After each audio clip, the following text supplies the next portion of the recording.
So yeah, I had to deal with him. Well, you had to deal with me for 12 weeks. Me in my class. And We had a yeah, lot of fun and everything, and then you had me and my buddies, and then you had my buddies that we were all Cummins. The other rest of the guys out of the class were they were just there to learn because they wanted to go into the field. They wanted to go more on the gen set side. I think did too, but I'm not too sure. But you had us three and me that were like full on performance everything, and Doc decided that he was going to derail his lesson because he wanted to school us. And we started talking about pistons, and we started talking about piston design, and then and that's the other thing about the 6.7. It's a different piston design because the top ring has actually been moved and it's smaller. And Doc, what's the reason for that? because of the heat, because of EGR dumping exhaust into the system. And a lot of people say, well, oh, no, that's cool exhaust. You can't dump exhaust in there without heating things up. Well, so the pistons have an ICAD insert on that top ring to help keep that heat down. It still can get abusive on a lot of them, and they build up a lot of carbon on that top side of that piston. I mean, And you can't. around that ring.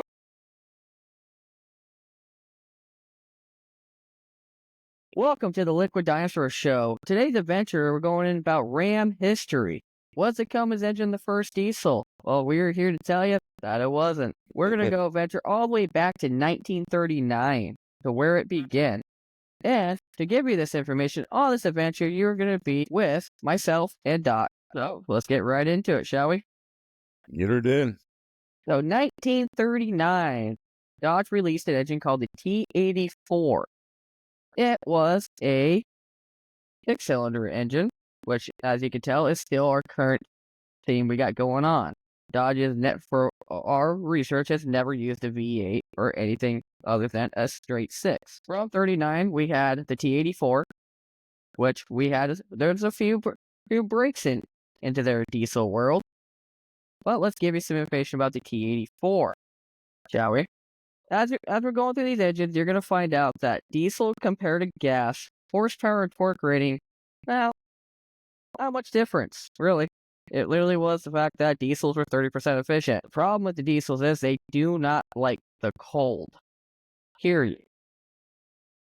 And because of the cold, the T84 used the Lenovo power system, which is just a separate air chamber to shove hot air in the turret chamber for direct injection. You want to add to that, Doc? It's kind of like pre-combustion chamber, like we said. It squirts a little fuel in there, and then it'd help heat it up so they could fire it in this main cylinder so that the swirl was better. The problem that I seen with pre-combustion chambers was that you couldn't talk around the building that they was in because they rattled pretty bad. Well, we got a rattling issue all the way up to the 90s. This was beyond rattle, though. Yeah, that's true. It almost sounded like it fell apart. Now, this little T84 had a whopping 95 horsepower. That's it. That's it. And that was at 2,600 RPM. It had 226 foot-pounds of torque at 1,000 RPM. Which, let's consider, this is 1939. 100 horsepower was a lot back then. This is true. We also have engines nowadays that, can produce more than 100 horsepower per cylinder, but, this is 2025, not 1939. Then, in 1939, that was a T84. They ran it to 40. 40, they changed the name. No, nothing changes. It turned into the T106. Same engine. The only time when we saw a difference was in 1941, 1942, and they turned it to the T126. And for the T126 had a whopping 100 horsepower at 2,600 RPM and 240 pounds of torque. Actually, pretty significant on the torque. Tearing a hole in time and space and turning green bugs loose, huh? Right? It weighed 1,340 pounds. It was a flathead 6, 331 cubic inch, 5.4 liter. You said Doc, you want to explain the flathead? You said the 1,300 pounds? Yep. Nice. Well, the flathead, a lot of if you're dealing with the diesels, your injector was on that Lenovo cell would have been off to the side a little bit, but if you're dealing with the other diesels with a direct injection in the top, it looked like a kind of like a Hemi, and it injected straight down into the bowl of the piston to help for swirl. Now, understandable, they had to have a place for the glow plugs and all that on this thing. So the glow plugs and all would been off to the side just a little bit, but the flathead would have been just a plain old, like it's a plain old piece of iron over the holes and the injectors in there just to cover it up. Everything else was covered in the block. Your cam would have been in block, and valves would have been upside down instead of on the cylinder head. So they'd have been open from the bottom up with your lifters in the side of the block. Well, so how does that work with a 24-volt system? The Wow, And keep in 24 mind, volt. so the T84, the 106, and the 126, all the same engine, just a little bit different specs, was a single orifice Bosch and style fuel system, had a swash plate on it. Yeah, the 24 volt back then would have been the way these were set up. Your compression ratio would have been somewhere around your 20 to 1, 16 to 1. So it would have been pretty high compression if they didn't have a compression release. So you had to wing this thing over. And 24 volts back then was, man, we're talking about normal 6-volt systems back then as your main automotive carrier. They didn't come into 12 volt for a long time. But with 24 volts on a diesel, they'd have had to really have some decent wiring and whatnot just to handle the load that they were putting on it on these starters. Right. Well, they're probably running 24-volt system to power the Lenovo cell. You know, Yeah, a single orifice injector with injection pressure at 2,200 psi for 1939 to 1942 was pretty impressive. yeah, a single hole was, that doesn't tell us. It would have been, more like a nozzle type, but pop off of pressure. But still, that's pretty good. That's asking a lot of a single hole. Right. Well, you know, from 1942, we didn't see another diesel until 1960s. Yeah, And even then, in the 1960s, they were experimenting it from early 60s. We didn't really actually see one until late 60s. yeah. I mean, that's a long gap. You'd have had. We're not talking about over across the seas. We're talking about Dodge, but you'd have had Mercedes and the Nissans and whatnot that had diesels in that time period. But we're talking about these here. That isn't saying that tractors and whatnot didn't have the diesels. It just was not viable, as we say, in the vehicle or the automotive industry of the trucks at that time. Yeah, we're talking pickup trucks. So, like, the big trucks, they always ran a Cummins. Yeah, That part's true. They had a Cummins, they even had a Cat, and I haven't looked that far into it other than that, but I'm pretty sure they had yeah, it was just Cummins and Cat, and I believe it was a Detroit option. yeah. Well, these three engines, and even if you throw it in there, they said you had to drive it like you're driving an old Mac with a 7-speed. You had to get angry with it and get after it, because if you didn't, she'd chug and die and carry on, and which wasn't a good thing to happen on a lot of roads. A lot of those transmissions back then did not have synchromesh in them, so it would have been a square cut, double clutch and hang on for the dear life. So Pedal to the metal, right? that's it. You're dumping clutches and pedal to the metal. You got to go. You got to go. But yeah, that 1939 was the T84. It went from 1940 to the T106. No changes whatsoever. 1941, 1942 was the T126. That's when we saw the horsepower. A little bit of gain on the horsepower, but a lot of gain on the torque. But these also were a heavy engine. 1,300. That's crazy. I mean, For a 5.4 liter? yeah, you look at that in light of today's standards, and it was like that. They made them out of a lot of iron. That is true. I mean, now we got, like, I think the current Cummins engine is 1110. Yeah. I think. I'll put the correct spec in here. Absolutely. Yeah. But what do we see in 1960s? And this was, they were testing this one early 1960s. We didn't see this till late 60s, and it didn't last long. Yeah, we saw them throw the Perkins at us. The Perkins 6.354, and they had a turbo variant, but we're talking non-intercooled, really small turbo. Really kind. If you ask me, I didn't get a price on them, so I couldn't find a price listed for back then. Yeah. But for so let me check my notes here so a 5.8 liter, 354 cubic inch, 120 horsepower at 2000 RPM, no torque rating on it. The turbo version was called the T6.354, and it had 150 horsepower. Yeah. Just to touch back on that weight, wet weight on a 6.7's 1071. Is that with the GCI, That doesn't say. It just says wet. or is Uh, that like current Cummins? Current Cummins. Yeah. Yeah, so that's But gonna we're be your. talking about that 1300 and whatever, and then this thing here is what's, and we won't even go into that yet. But they've changed a lot of things on them. Different, Oh, you know. while you looking stuff up, look at the dry weight from the 24 valve mechanical or even common rail, Okay. because that's gonna be kind of comparable. Because like the new 6.7s, they have all the emission stuff, VGT turbos, all that fun jazz. So while he's doing that, let's talk about the Perkins. The Perkins, it didn't have a long history. It didn't have a long life. It literally, they started testing in the 60s, and about 68 to 72 is about when you got it. And even then, like, there's a small break between 68 and 72. Let me make sure those dates are right. As far as, yeah, that's pretty much right. And then it wasn't until 70s. Oh no, my bad. Let me correct myself. They started testing it in 1963, and they released it in 1968, and it only had a 2-year run. So 70 was the last year you can get one, unless it was an off year and it was labeled as a 71, which happens in the industry from time to time. But from the 70s, they started testing with another engine, an engine that actually Ram had 15% ownership in the company, and that was a Mitsubishi. That was a 60R5, which is 60R5. Let me look at its specs for you real quick. I know I have them written down.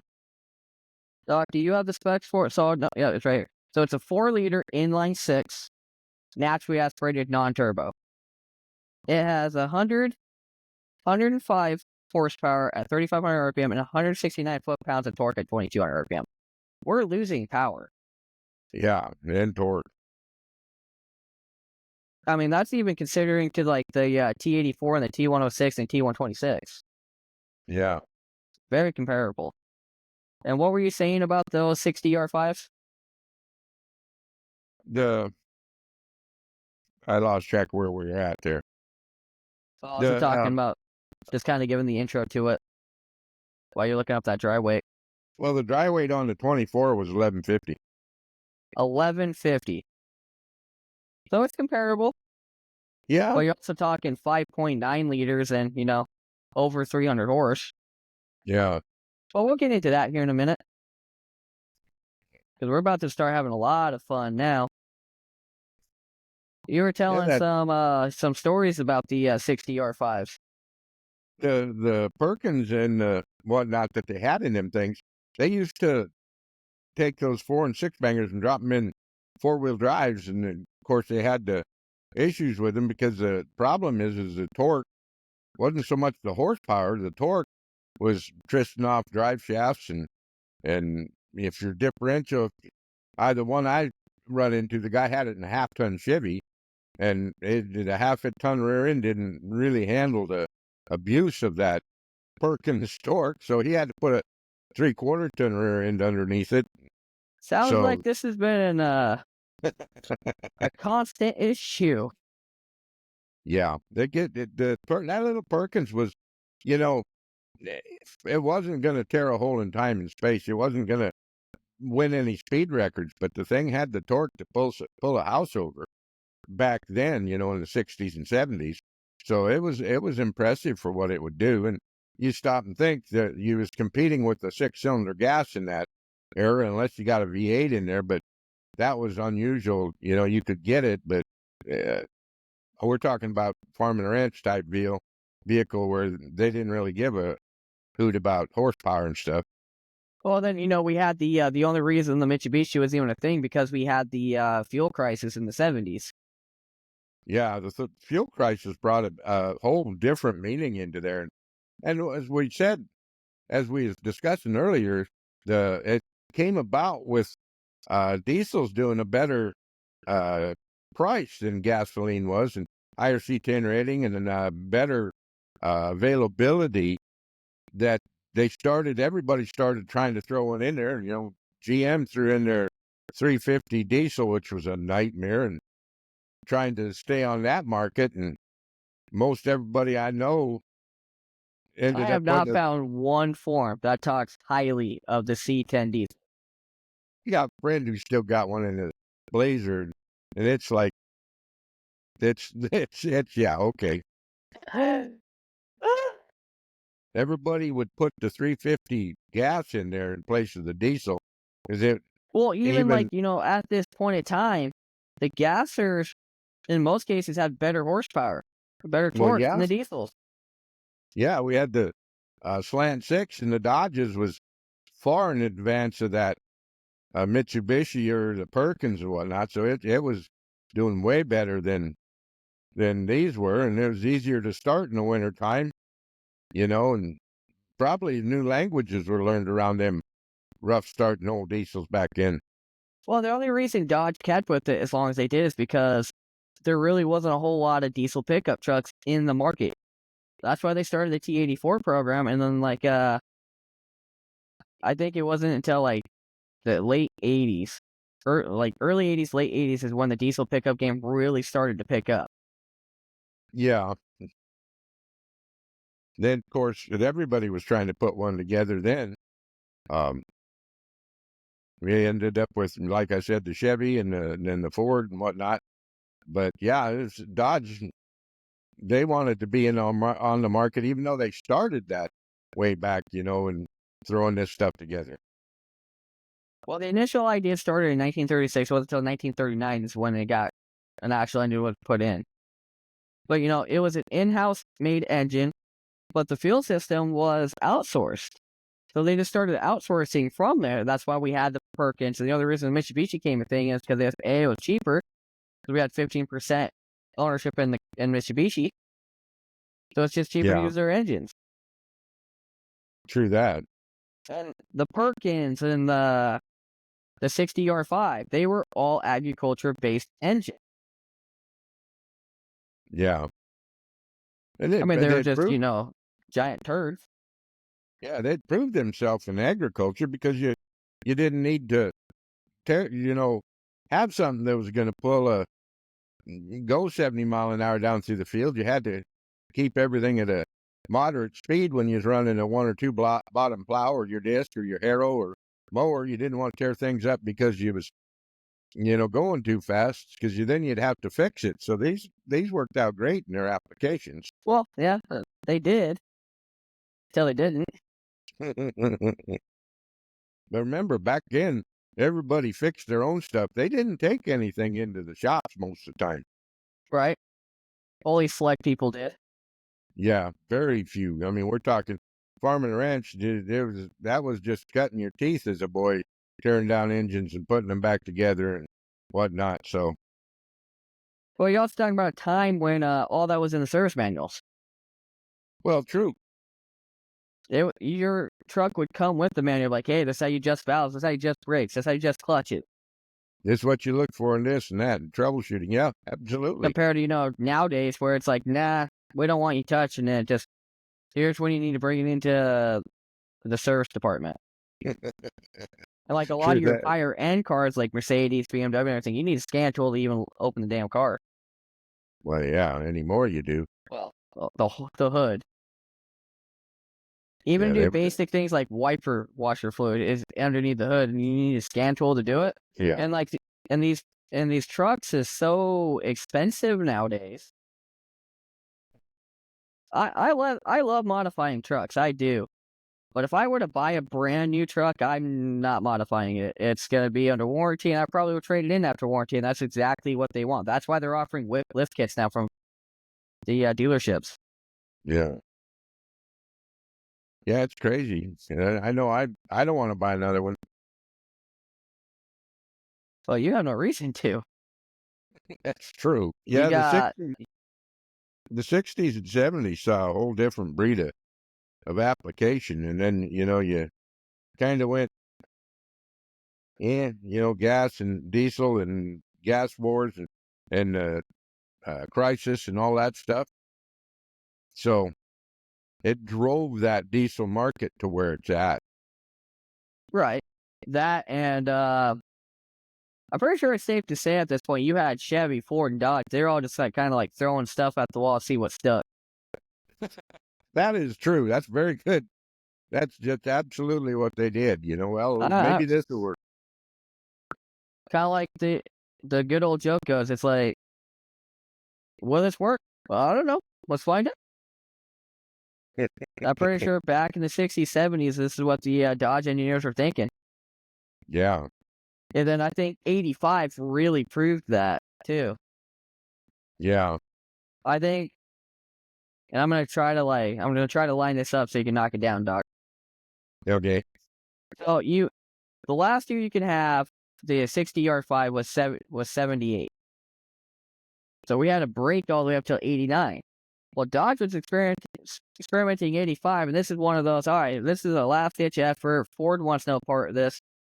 Let's see what happens if we take a tractor engine for the last time. Let's see what happens if we throw it in a pickup. Yeah, and the bottom line is they were trying this in '81, trying to figure this all out, but then it The kinda 81 sorta was 85. '81, and then '85's when Cummins bought a Dodge and put it in there and proved that it could be done. And then Yeah, that's what I was saying. They were from '85, it wasn't until '89 when he saw him, so we had R&D from '81 to '89, and who knows what kind of junk they piled up out there in drive lines and stuff, because even that '06 BT was a or even well up there chassis. in torque. Yeah. Well, that too, you couldn't just drop them in a normal chassis or Chevy or Ford because So let's paint the picture to this. So the original 12 valve that went into the first round of pickup trucks, we went from let's see the 60. Let me just double check. So we had 105 horsepower, right? right. At 3,500 pips. We went from 103, 105. My bad. I don't know why I totally mixed that up. To 160 horsepower. But that had 169 foot-pounds of torque. We went to 400 with the 12 valve. Yeah. And this is non-intercooled. This is turboed, but non-intercooled. And we went to Yeah, exactly. 400 foot-pounds of torque. Yeah, and this one, the 6BT weighed in at 10 and a quarter, 1,025. So Dodge was already had been dealing with them heavy engines and these suspensions and stuff. So, and like you said, 400 foot-pounds of torque was a lot to look at on a truck, and that's why one of the reasons why they offered them in 3/4 ton and four-wheel drives and 1 tons, because of just that fact alone. But then in '89, they cocked the hammer and let them loose. Right? Then So isn't there a high output version of this 12 valve too? well, yeah, well, no, the original 12 valve. Let me pull up not my notes. The original 12 valve. They didn't start with your HO and standard and high output engines until um, where does it say it? Wasn't until 1998, the second gens. They didn't pull it out till you got the HOs in your second gens. Your original ones come out with just that, what you saw.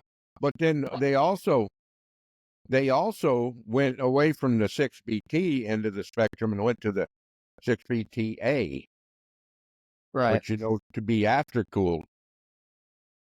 Right. And So that's what we got in 94 to 97. yes, exactly. And that made a Well, big difference.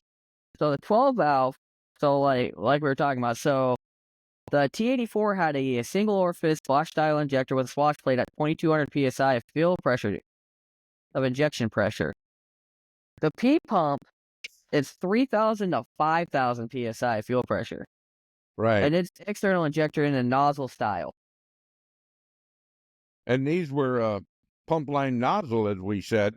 And pump line nozzle meant that your lines had to be exactly the same length to get that pulse width of that injection from the pump to the nozzle.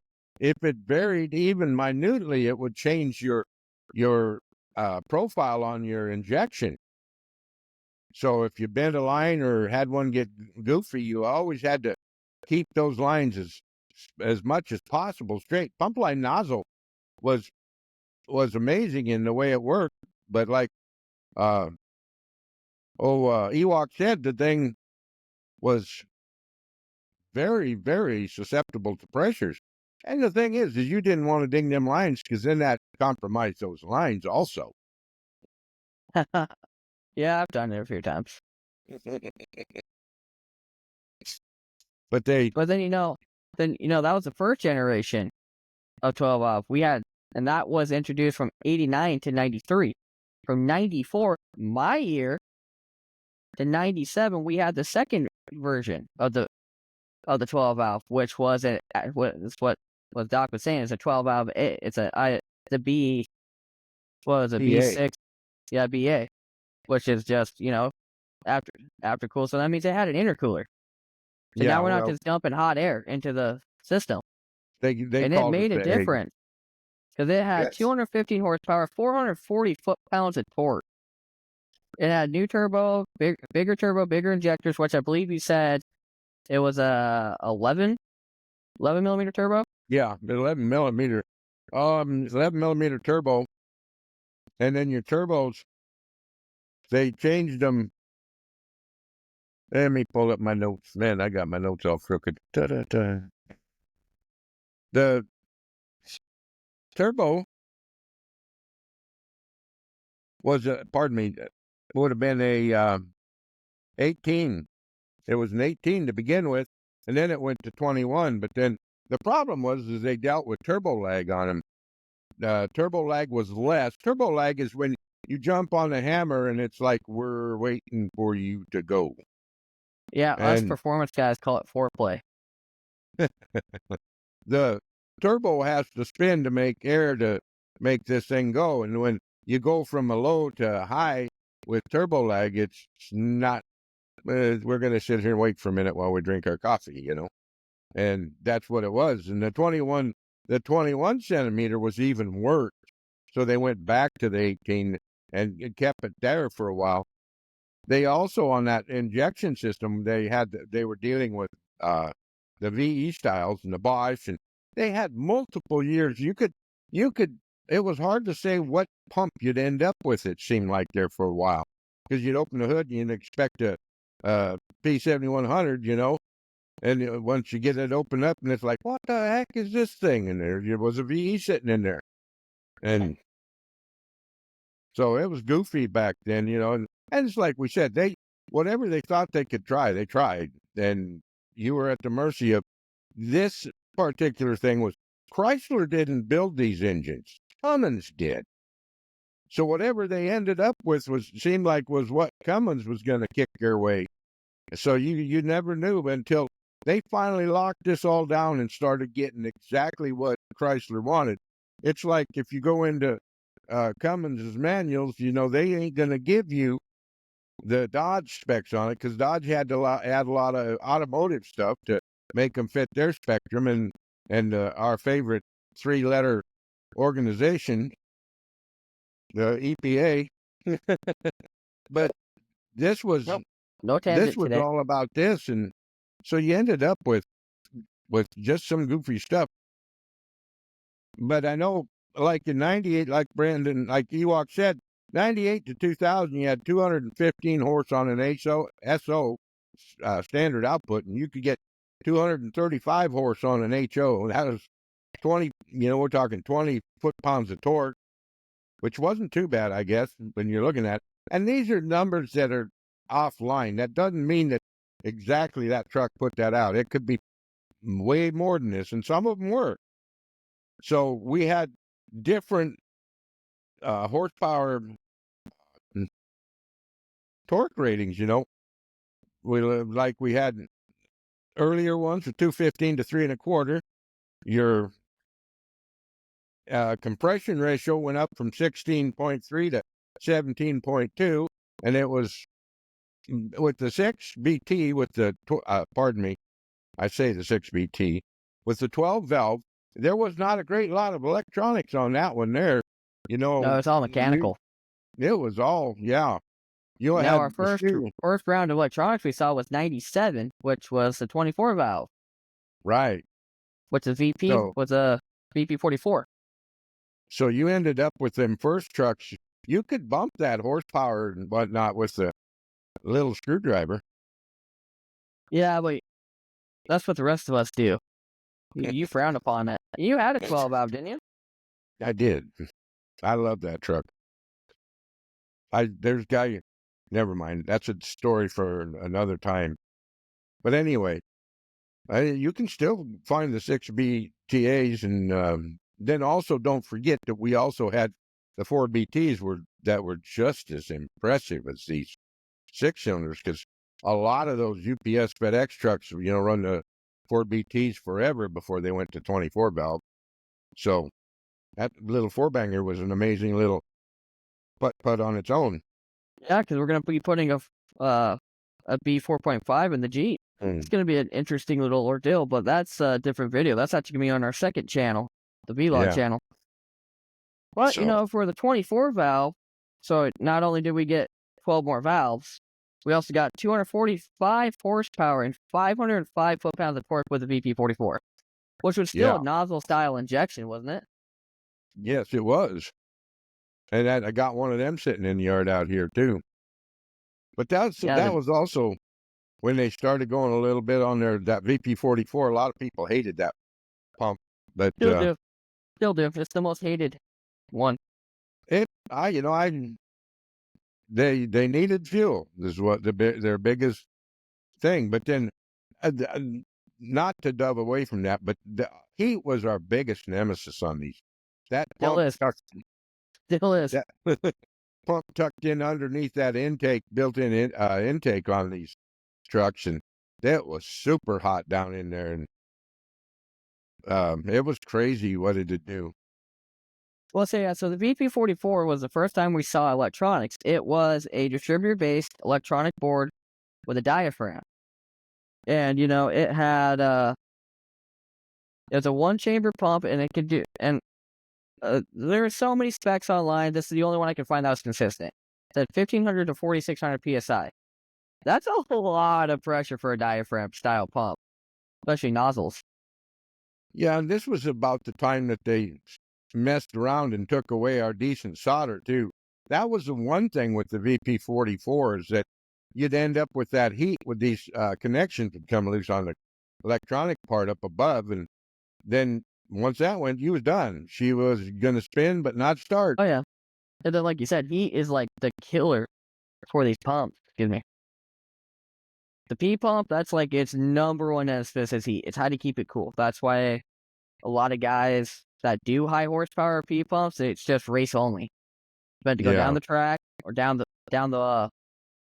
either way, it's just down the track or hook up the sled, go down, be done. They're not really meant for daily driving. That's why a lot of guys, reliability wise, don't use P pumps. The VP44, they're finicky for one. It's electronics. They don't like heat. But if you can set them up right and get them to run right, they're a pretty smooth running engine. yeah, that's true. I got this side of 240,000 on that last pump I put on, and the truck's got 350,000 on it total. And then, last time I dealt with the VP44, it's actually funny because I was in your class. One of my fellow students of mine, by the name of Seth, love the guy to death, he doesn't ever call me back. He had a modified second gen. It was, I want to say his truck was a 2001, 2002. But I had Yeah, a I think it VP44. I was. had a built engine in it, and it had, what? I said, I think it was an O2, yeah. So it had forged internals, it had coated bearings, it was fire ringed, it was studded, and it had a big turbo on it. Well, considering it was a big turbo. He called it a cheetah. I don't know much about that turbo. I'll look into that for you guys, but he had issues with hard start. But when you get the truck running, it would run just fine. It was just getting it to run, and he had a 110 gallon per hour air dog on it, so he was thinking, oh well, that should be good, right? And like maybe not.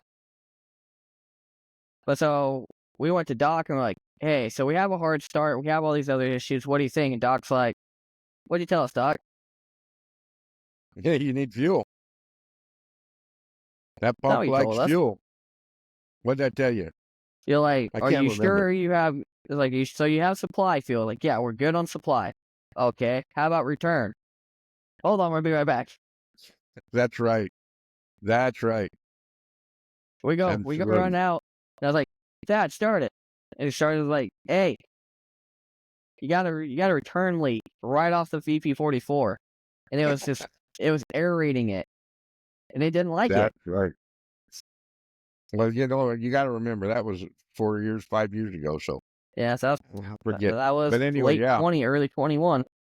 it don't take much. Which was surprisingly that VP44 lived, didn't it?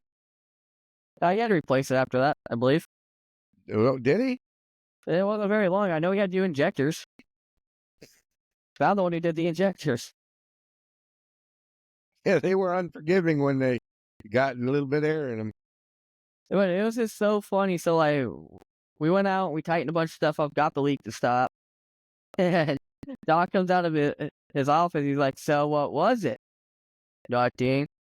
Nothing. Fine. You guys have any issues now? No. What'd you find? Nothing. Nothing. That way he explained it to us, like, yeah, we found a return leak coming right off the rail.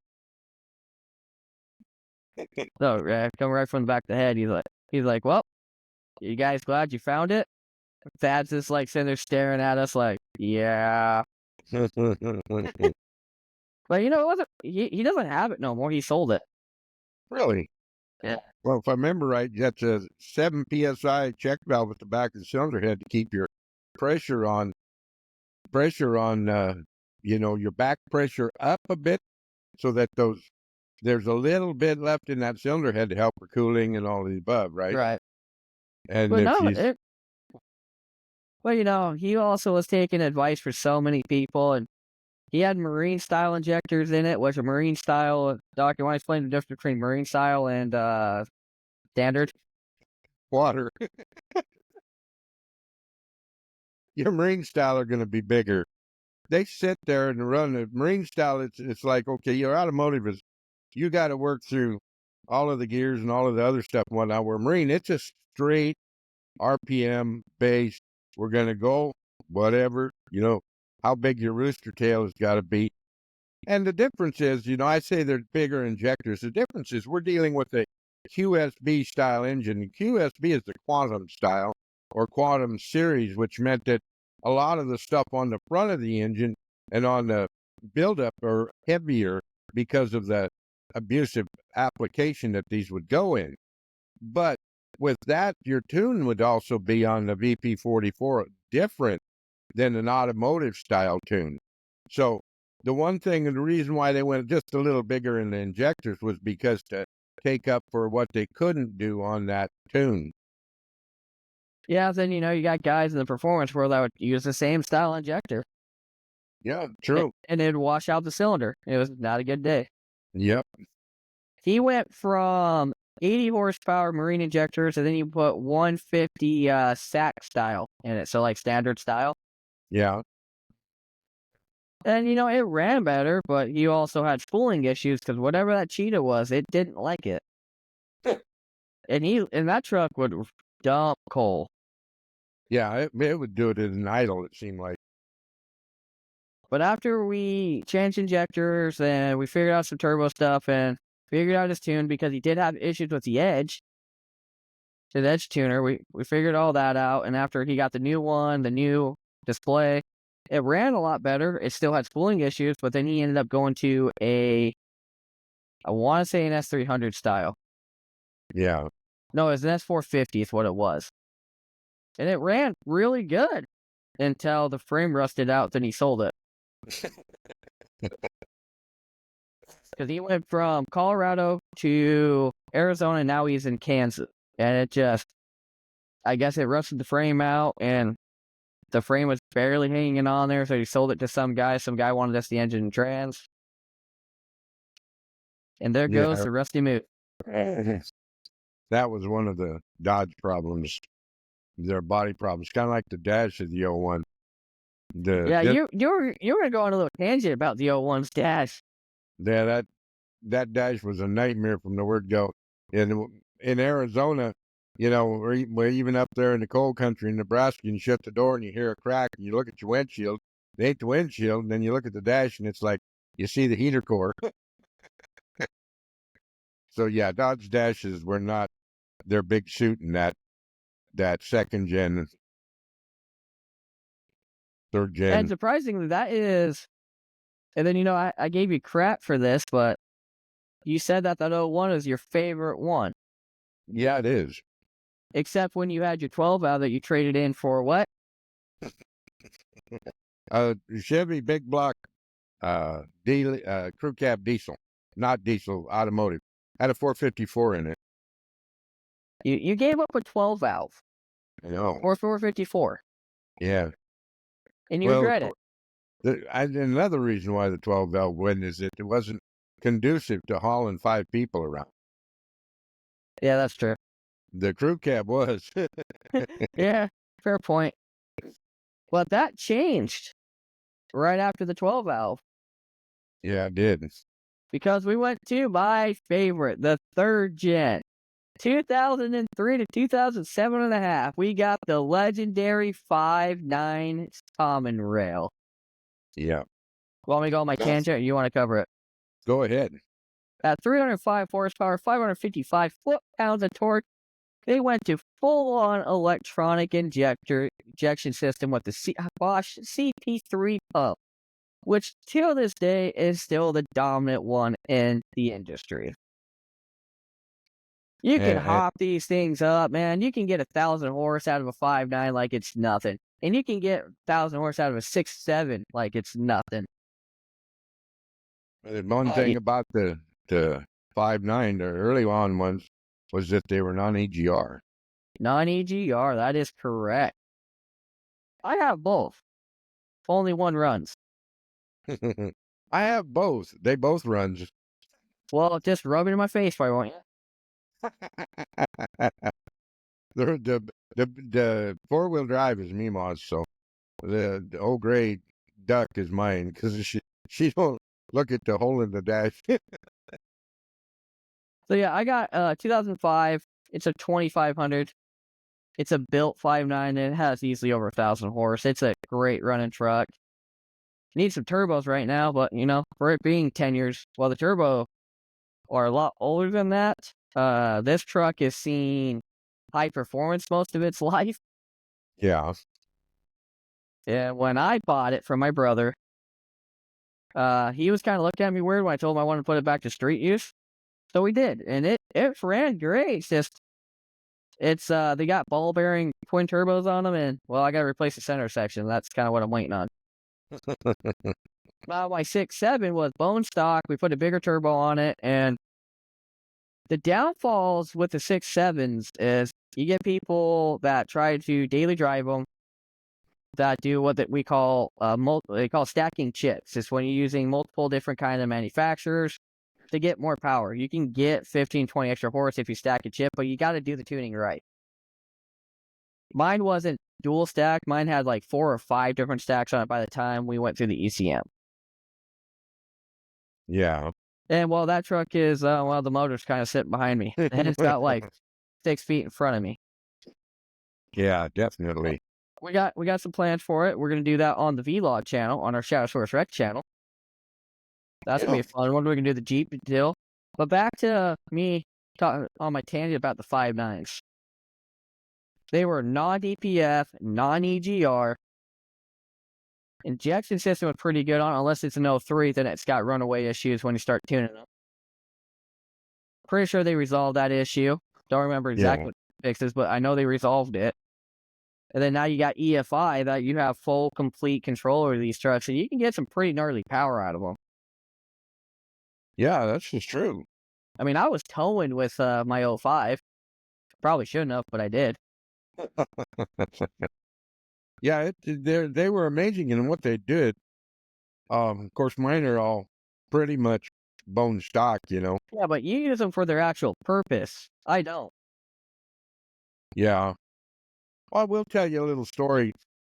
We right after I got the '01, uh, I asked the guys in the class to let's look into the what it'll take to make this thing get good mileage and performance also, and we did, and we were able to dyno that truck, that big dually. It was interesting to do because the one thing that was really kind of neat was that when we put it on the dyno and we run it, we run out about 220 horse, which wasn't much, for that Dodge. But it went up 10 horse when we put a bag of ice on the intake manifold on the air horn. So it's pretty Yeah. crazy what we did, and it's like, dang, that's wow. So, that's what cool dense air is what we need in these things, and That's why so they're intercooled. that's why they're intercooled. But even that, a bag of ice is intercooler and cooler. Yeah, that's true.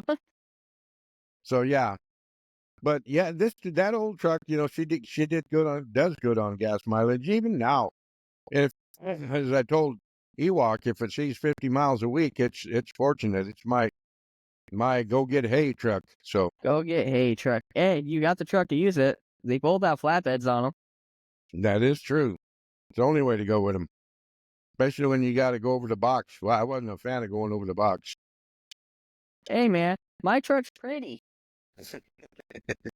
So's mine. My truck's prettier. You saw the red one. It's got business end on it. Yep, I seen the red one. Good old red. You seen mine. You seen my black one. I did. It's sitting without an engine and trans right now. Sad day. And, it's funny. So we'll kind of continue when we start talking about the first gen 6.7s. I'll bring that one up. But I like the 5.9s. They've been fun. They're fun to modify. You can get more power out of a 6.7 easier, though. That is true. Yeah, so since we're already on the topic, let's go into the 6.7. So 2007 and a half to 2012, you had the first generation 6.7. What was different? It was more bore, more stroke, different, a little bit better timing, same CP3. I know it's a different variant of the CP3 and different kind of injection system. Slightly different. And they pumped out, go to my notes here, 350 horsepower, 650 foot-pounds of torque. And they had an EGR and a DPF on them. And on top of that, there was no HO version because they figured this is, well, they figured that you can get a lot more out of them. And As we know. And everybody knows, and as we were kind of making jokes about it, it seems like Dodge has always had issues with drivetrain. yeah, It's always the 05's having the 48RE crash transmission. I named the truck Dot because it stands for Dodge's Oops transmission because I've gone through 3 of them. And I know between me and my brother, there's easily over 10 of them into this truck. And the truck only has 97,000 miles on it right now. And it was rebuilt at 37,000. I bought it with 37,250. and So yeah, we've gone through some transmissions. I still got the same one in gray truck.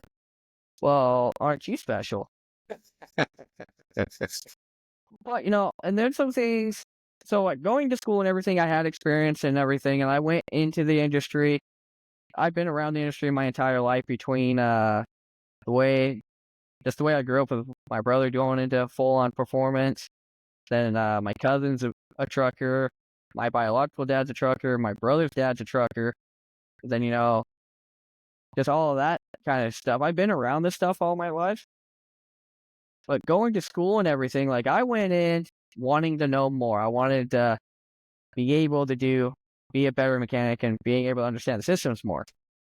Never thought we'd do a YouTube channel, but here we are. True. But I got into Cummins, and I went through diesel fuel systems and everything with the instructor. I love the instructor to death. Still talk to him every once in a while. But it wasn't until I got to engines class with Doc here. That's how I met him.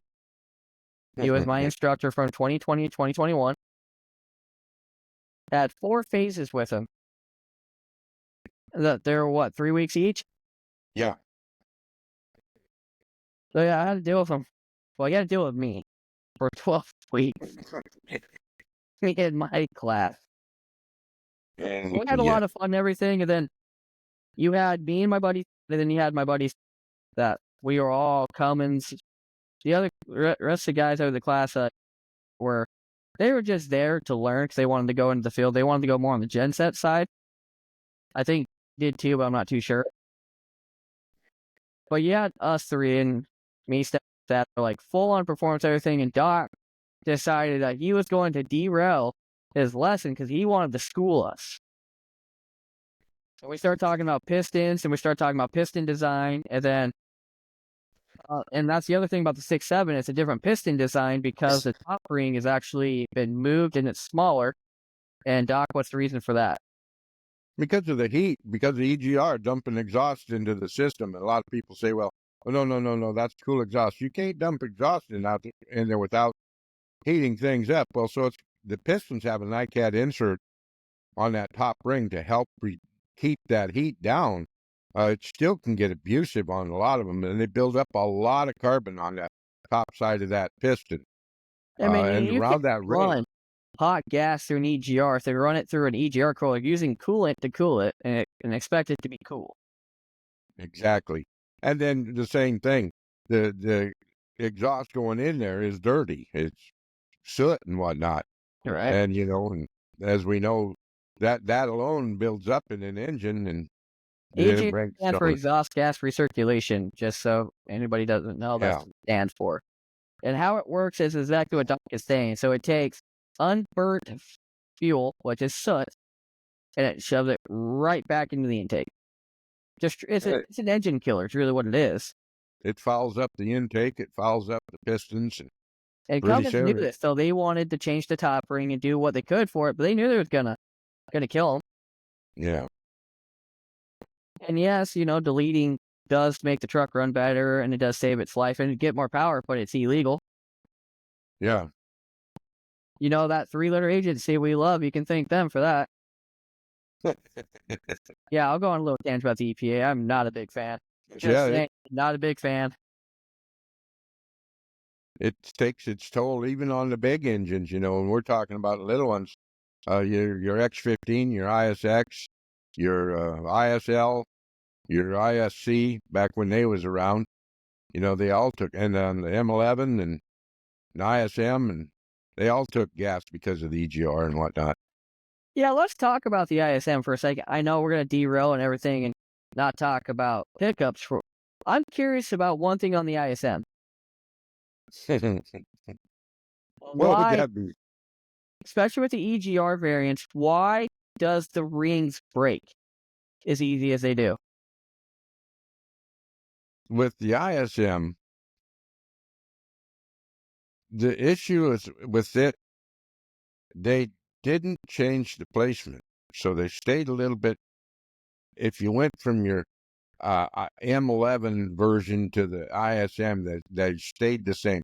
It seemed to be that was the process that Cummins did a lot, is when they changed an engine, they changed the name and some of the electronics and all this stuff, but all of the internals kind of remained the same. Well, the internals are something. The difference between the M11 and the ISM is the ISM uses a block stiffener plate, the M11 doesn't. Right. The turbo is also air actuated VGT. As opposed to the electric, yeah. Well, this is before electric, before the big truck. Yeah, true. Truck. But that and then you had injection was different. The fuel pump was slightly different, had more pressure, which is only 350 psi, but that's still And then you start getting into these smaller trucks and realize that these things had 2,200 psi, basically from 39. Yeah. That's kind of crazy that we're getting the same kind of power numbers out of the big trucks, and yet these little ones can't compete. You saw a lot of changes inside that spectrum, but some things needed to change with it when they changed, but they didn't.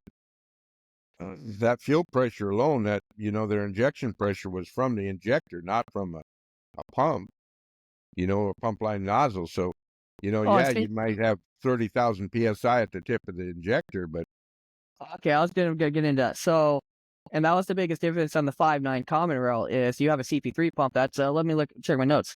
It's 4,300 to 23,000 psi, yeah, and then you can do what they call a stroker kit and turn the internals into 10 millimeter or 12 or 14, and that 23,000 psi turns into 40, 50, 60 really quick, especially with a dual CP3 setup.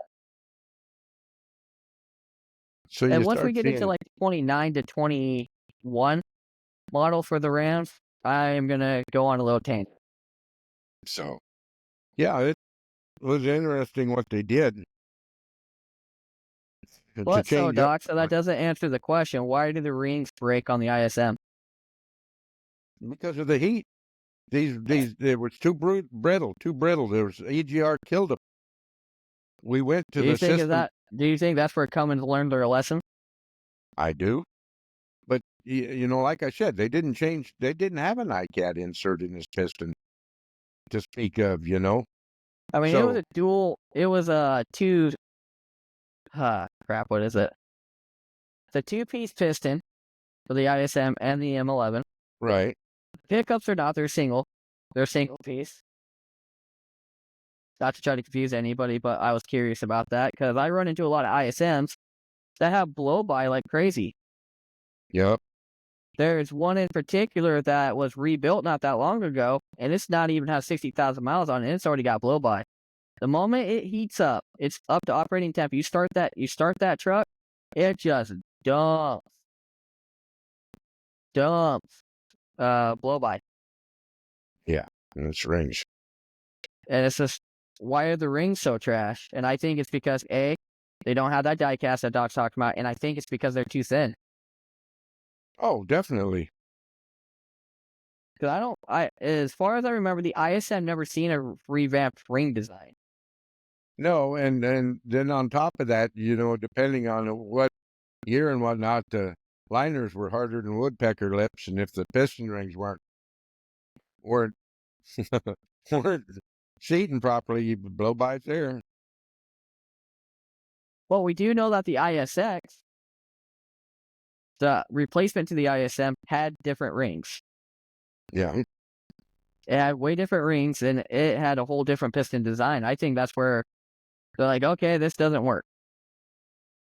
true. That and a lot of guys with the ISMs got so tired of EGR and VGT, they would start just welding the EGR shut. We've seen that a lot with early EGR.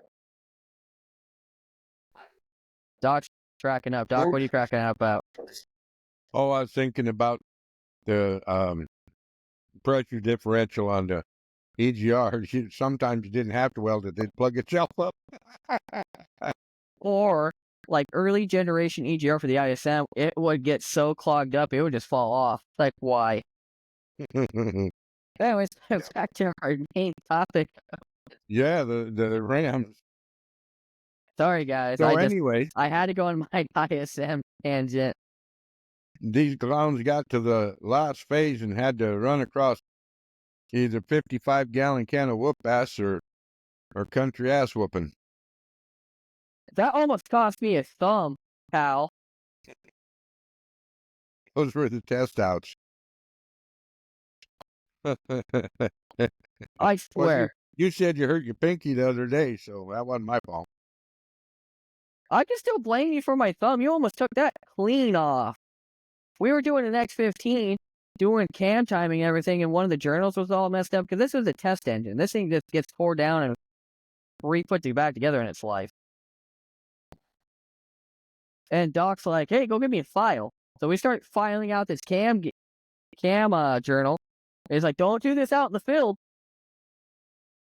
And then as we're putting the can back, and he's like, oh yeah, by the way, you might want to watch out to make sure your thumb doesn't get in the way. I was like, why? And literally as that happened, my thumb was right there, and he smashed it. It's like, that's why, stupid.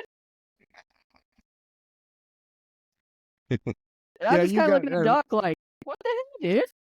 On that note, you've got to be careful putting those camshafts in them bores. You know, a lot of guys treat it like they're pounding nails in a board. You know, you got to, even though it's a big old heavy camshaft and big old bushings inside there, man, you can mess them up. Yeah, as we found out. So that was early 6.7, just 6.7s now. But you know, CP3 pressure, even like the XPI pumps on the X15, they're 26,000 psi. Yeah, I mean, common rail was next level, is what the industry needed, true. and it's something that Chevy had on Ram since 2000 when the Yeah, first Duramax came out. 'Cause they had a different variant of the CP3, yeah. and then now we get into 2012 to 2018. We seen, well, our other favorite three-letter word, DEF. diesel exhaust fluid. Hippie juice is what I call it. Yeah, well, farmers use it in the field. Well then, yeah, totally reminded me. So other three-letter words. So the early 6.7 saw DPF, diesel particulate filters, and DOCs, diesel oxidation catalysts. And the whole point was to catch all the soot to reduce NOx emissions. Did it work? Eh. It reduced quite a bit, but the problem was is that three-letter agencies wanted it lower. That's a different topic for a way different video. Yeah. Which is coming, guys. It is. It's coming, and we had to do a bunch of mind-numbing research for it, so we're kind of trying to build some kind of mental state. Back. Yeah. Hi guys, it's Jade with Desert Hooligan. I just wanted to introduce myself and Desert Hooligan as my apparel shop. So Desert Hooligan was started back in 2023. It started with me just doing vinyl on shirts and making a few shirts for my husband, and just kind of started there, and it grew into an apparel shop for children and adults today. One thing I love to do is upcycling denim jackets. Upcycling, if you're not familiar, is giving them a second life or repurposing them. I love doing that. We have some really fun ones for the Valentine's season that are in our Western Love collection, is what we call it. So right here we have a really beautiful like chili pepper kind of design. It's got like some fun fringe and a little chili pepper down the side. This one I believe is a 2T paired with a cute little tulle skirt and of course a little cowboy hat. Another one that we have done is a Queen of Hearts kind of vibe black jacket, and also this really cute heart and rhinestone skirt. And then on the back, we have a really cute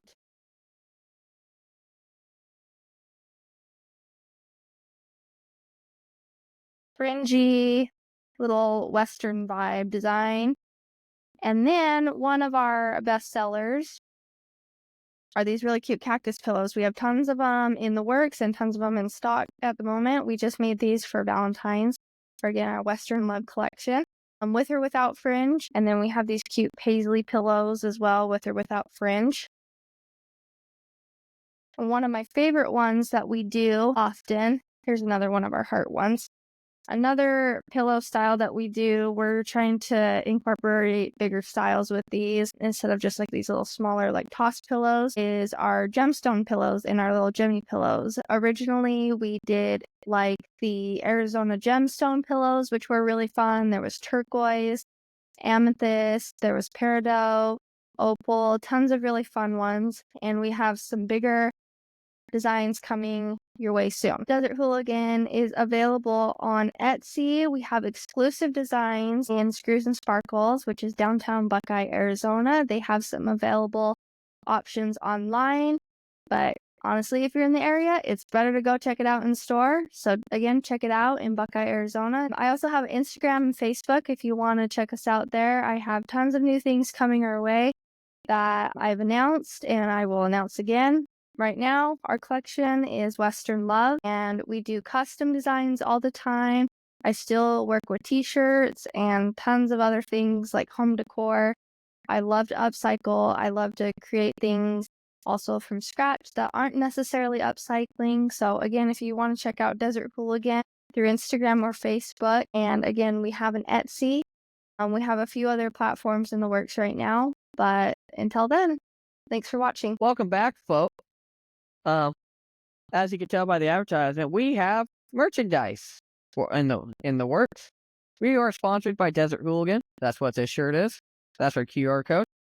Very good brand. They've been pretty good with us so far. And I am happy to announce that Doc, actually, his specialty shirt's coming up pretty quick. Pretty excited about it. Doc hasn't even seen it yet. Nope. So, right back to where we left off. So we got into DEF.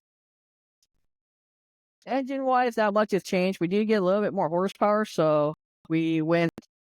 So right now we're it's 2013 to 2017. 18, it's a little different. The only real difference in 18 is just horsepower, and it's got a little bit different timing. So the 2008-2012 is 350 horse, 650 foot-pounds. 2013 to 2017 is 325 horsepower, 750 foot-pounds. And 18 is 385 horsepower to 930 foot-pounds of torque. Yeah. Now these are still running CP3 pumps. It's not until 19 to 20, early 21 is when we've seen a different pump, and they went to a different block. The block is still the same. They just went to a different material, which is called compacted graphite iron, which it just has a certain percentage of graphite into the actual engine to make it lighter.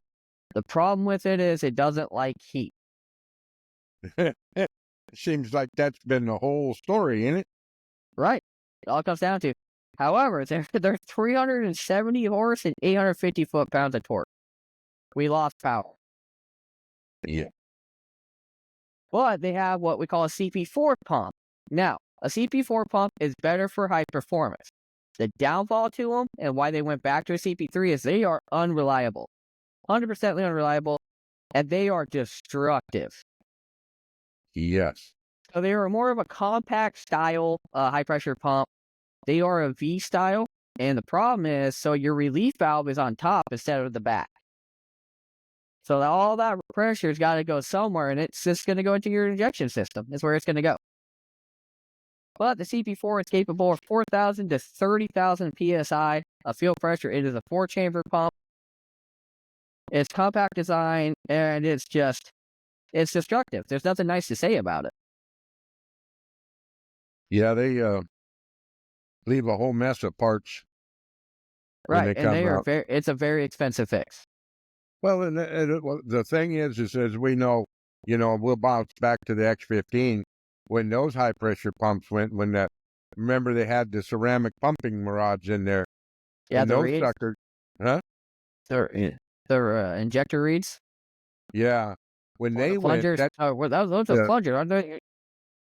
Well, they're the rods, and the same thing. They were the plungers, but they were the little ceramic before they went to the steel ones. The ceramic would shatter. Hey, get your fuel system. It would send it through everything because it was part of the oil system. Once it locked up, it'd hammer the pump. Remember, the pump's oil lubricated on the bottom end. So you had that garbage in the whole engine, and there was no way you were going to get that out of all the oil orifices. That's the same way on the 6.7. You'll never get the garbage out. Right, and so the 6.7s, so the CP3, CP4, they're all fuel cooled. They use fuel to cool them. And well, it doesn't always work with the CP4. And the CP4.2 variant, I didn't see a whole lot on it, except for the fact that they went to a bigger relief valve. Yeah.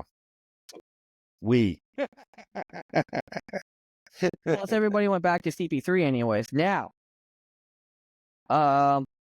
so so far for the so from 1939 all the way up to 70s, we had what they call the swash plate design with the Bosch single orifice injector. They all use the same one. Just slightly different. Obviously, the T84 had your Lenovo system. Then we got into Cummins. Cummins used the P pump to the VP44 pump to CP3 to CP4 back to CP3. And if you follow us on Patreon, we'll do a little bonus content, and we're going to talk about what I believe is the next style pump, and I'm actually looking forward to it if it's for real. Well, before that, we got to finish up this. So 2019-21, that's what we saw. Graphite composite iron blocks, CP4 pumps. We lost horsepower somehow. Don't know how that works. Yeah. But for 22 to 24, we went back to CP3 pump, and we have 400 horsepower and 1,000 foot-pounds of torque, and they went to hydraulic roller lifters. That's the other thing they went to in 2019. And if you look at the look on Doc's face, that's kind of what the rest of us said. Why? Yeah. They That's fixed something that didn't need to be fixed. If it ain't broke, don't fix it. Well, they fixed it. They fixed it. They fixed it good. Yeah, they fixed it good. Now it's a $8,000 repair if it doesn't grenade your motor. It's crazy. And from personal experience, Doc's going to laugh his happy little ass off about this. A cam failure in a 6.7 is not fun. Oh, if it grounds your camshaft down enough, it will start to backfire. Doc, how do I know that? Yeah, I got part of your smoky parts. How do I know about that, Doc?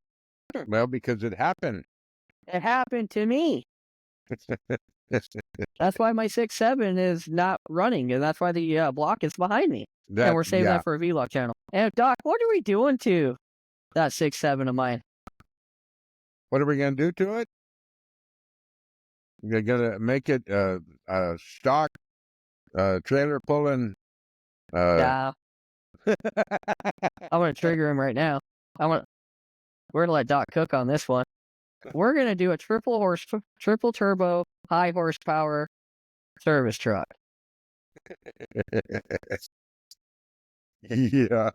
Now let's backtrack, because that totally reminds me. So I was in Cummins class, and Doc was really mad at us. Mainly me, because I kept falling asleep in his class. So he decided he was going to go personal with me, and he went personal. He starts just drawing all these numbers, all this random shit on the board, and all the rest of us are like, what's going on here? And he's like, all right, how do you get power out of a diesel? Fuel and air. Okay, fuel and air. What happens if you put more air into it? Well, then you can run more fuel. Now, at what point did you done mess up? And me and Santa looking at each other, I was like, did we do something to make him mad? Me and Santa were just sitting there staring at each other like, what's going on here? I felt personally attacked. Because he had his little yardstick and he kept going to the board and looking right at me. Looking at that. Like, at what point did you done mess up?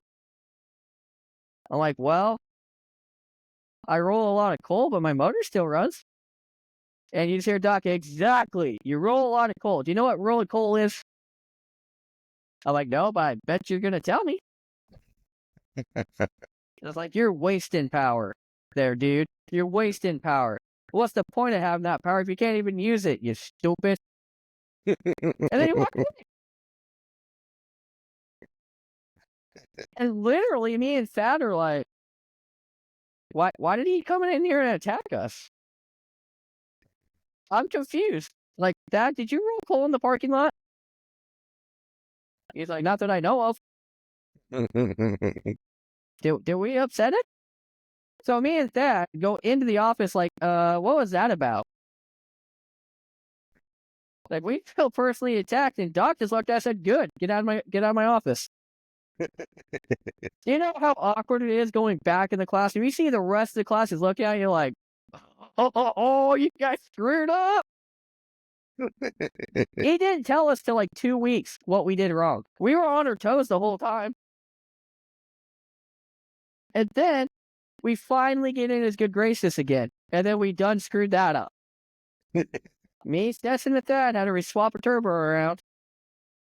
And we forgot the oil line. And it was funny.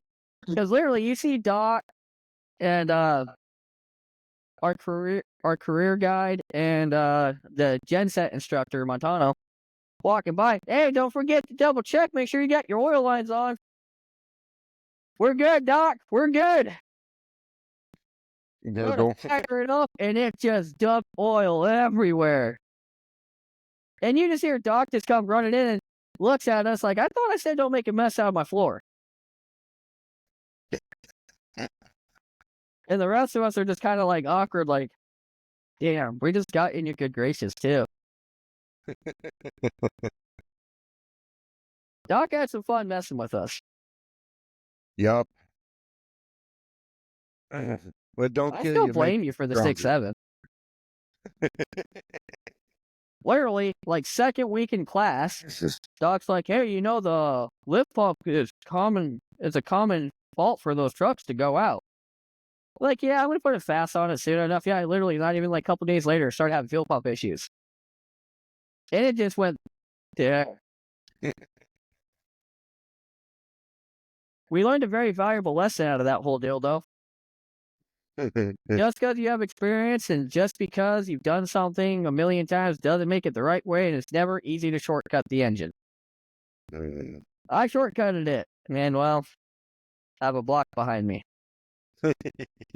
Don't blame Doc. It's not his fault. Blame him. Well, did you tell about the air filter? That's a different truth. So on the 05, I brought it to the last day of school, and I was doing I was boosting in the parking spot, and it was just sucked. It was putting so much pressure, it would just like collapse the filter. And of course, Doc's over here like, oh cool, now we're gonna get some education in this today. So he has me do it again to show the whole class. He's like, all right, class, what's wrong with it? I'm like, well, it's dirty, it needs to be replaced. He's like, oh, that was your first thing. What else? It's dirty, needs to be replaced. What do you mean, what else? I don't know what else to tell you. It's dirty, just needs to be replaced. What else? Dirty, needs to be replaced. What else? It's dirty, needs to be replaced, Doc. And I had to walk away because I was getting mad because he just kept arguing it with me. What'd you end up telling us, Doc? Rev it again. You watch your air filter. You want And to what'd you end up develop telling power. us what was wrong with the truck? It wasn't getting enough air. This was like a 30-minute ordeal. You can suck that filter all you want. When she goes flat, she ain't gonna give you any air.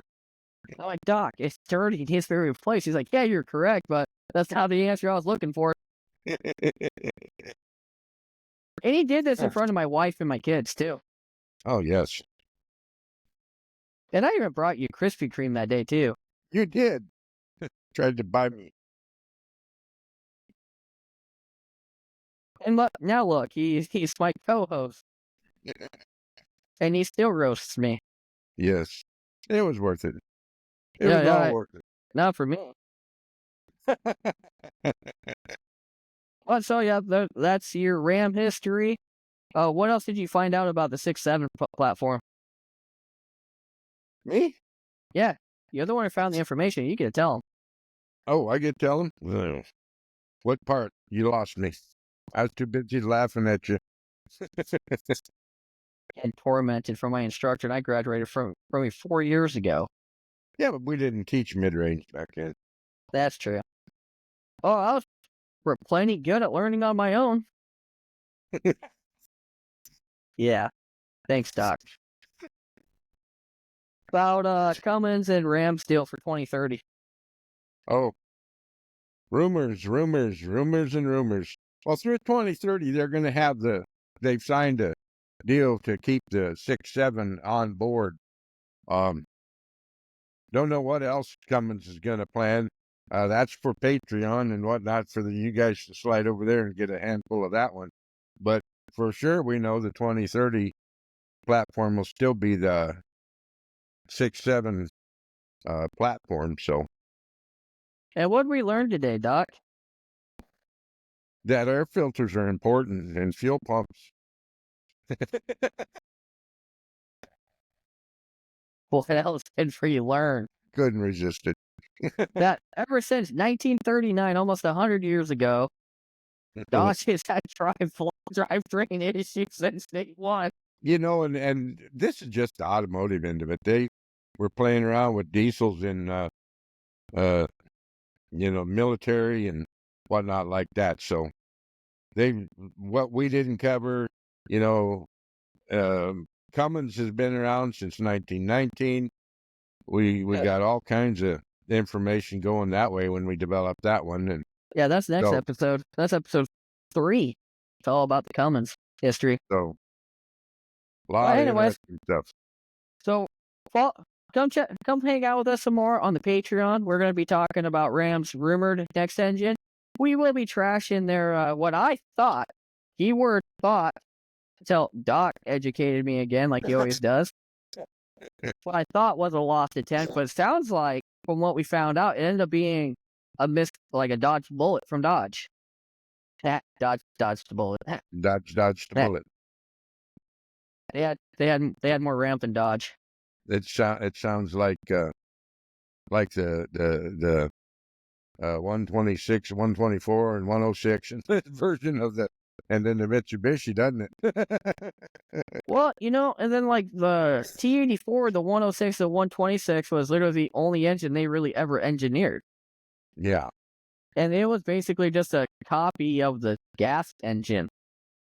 Yeah, put fuel injectors in there. Yeah, it was just injected and had a Nova system.